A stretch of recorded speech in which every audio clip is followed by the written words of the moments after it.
Salut les riders, j'espère que tout le monde va bien. Aujourd'hui on se retrouve en compagnie d'Arthur après plus de 6 mois de test. On a essayé pour vous la gamme complète des pédales automatiques de chez Hope, les Union.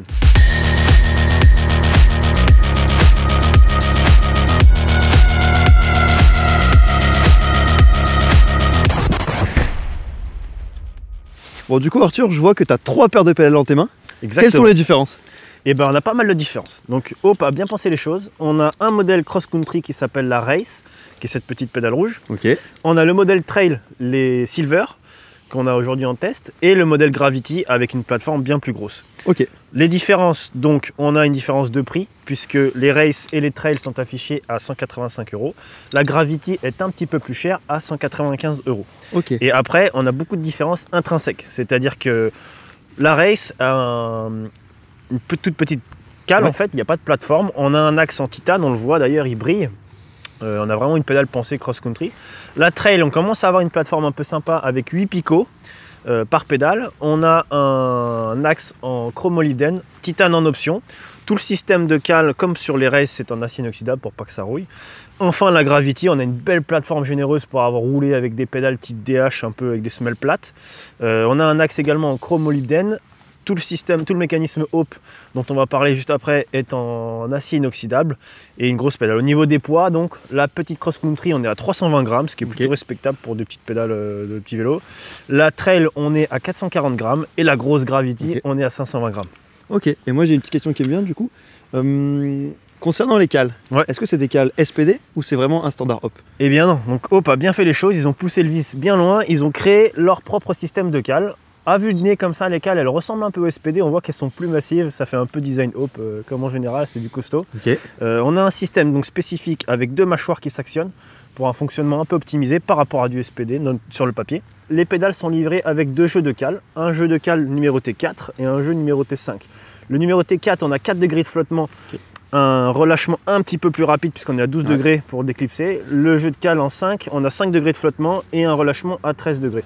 Le 5, il est censé être un petit peu plus maintenant sur la pédale que le 4. Donc la cale avec numéro 4, c'est un peu plus facile pour s'habituer à débuter avec les pédales. Exactement. Ok. Concernant, tu parlais du packaging, concernant le packaging à l'intérieur, tu retrouves aussi des picots? Exactement, donc sur la Race, on n'a pas de picot, on a juste ce jeu de cale, un manuel pour installer, etc. Ça prend un petit peu de temps, ils expliquent bien les choses. Sur la Trail, on a donc 8 picots. Sur la Gravity, on a 14 picots, plus des petites cales pour vraiment matcher avec vos semelles. Donc il faut prévoir un temps d'installation assez conséquent, c'est pas plug and play, un petit peu de vissage, etc. Parce que tout est mis sous plastique pour être vraiment fine-tuné pour vous, quoi. Ok, et bon, du coup, tu vas présenter les 3 pédales. Mais c'est laquelle que toi tu les as roulé pendant 6 mois, c'est laquelle que tu as préférée?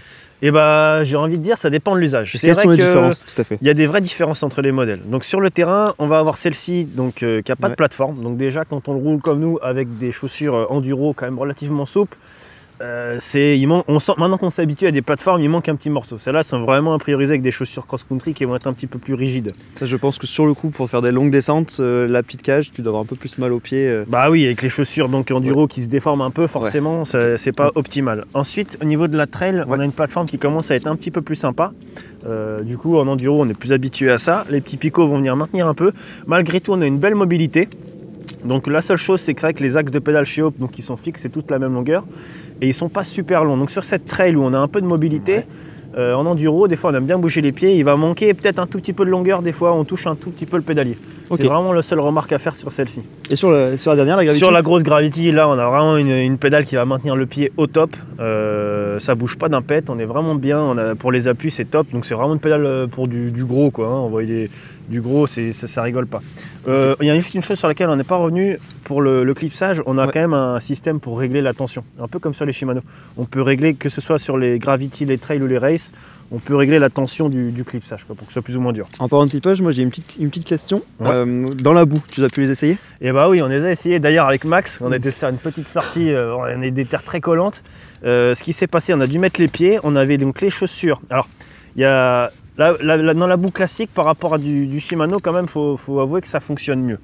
Le truc, c'est qu'en gros, quand vous avez beaucoup de boue sous la chaussure, mais pas sur la pédale dans le système, vous arrivez quand même à clipser. Donc ça, c'est pas mal. Même avec de la terre bien tassée, etc., ça clipse. C'est vraiment quand on est dans une situation extrême où, je sais pas, votre vélo il aurait touché par terre avec de la terre dans la pédale, plus dans votre chaussure, ou après vraiment un gros roulage, où là ça devient un petit peu plus compliqué. Mais il faut vraiment des conditions extrêmes, sinon pour le coup c'était une bonne surprise. Dans la boue ça marche bien. Bon Arthur, tu m'as parlé de clipsage dans la boue, mais tu m'as pas parlé du comportement sur le vélo quand tu clipses et même quand tu roules, par rapport à des références qu'on a chez Shimano, chez Crank Brothers. Qu'est-ce que tu en penses? J'ai roulé pas mal les Shimano, pas mal les Crank dernièrement, on avait des systèmes qui étaient très bons. Et honnêtement, j'ai pas trouvé tellement de différence. On a un système qui marche bien, le système de clips donc il se fait facilement.